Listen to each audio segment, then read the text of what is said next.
जगद्गुरू संत श्रेष्ठ तुकाराम महाराजांची पालखी दिनांक 7 जुलै रोजी देहूमधून प्रस्थान होणार आहे। त्यासाठी देहू नगरपंचायतीच्या वतीने विविध सुविधा भाविकांसाठी निर्माण करण्यात येत आहे।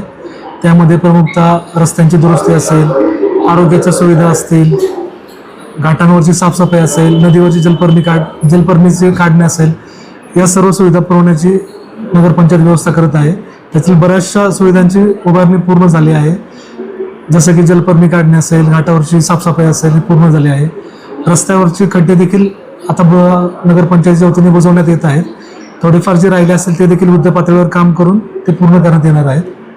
तसेच गर्दीच्या ठिकाणी CCTV कॅमेरे असतील, भाविकांच्या रात्रीच्या अंधाराच्या वेळी गैरसोय होणे म्हणून फ्लड लाईट असतील, यांची देखील उभारणी येत्या काळात करण्यात येणार आहे।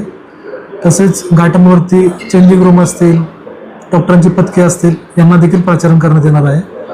तसेच प्रस्थानाच्या साधारण 7 ते 8 दिवस आधी तात्पुरती शौचालय असतील, हे देखील उभारण्यात येणार आहेत। मोठ्या संख्येने भाविक या ठिकाणी येत असतात, तर नागरिकांना तुम्ही काय आवाहन कराल?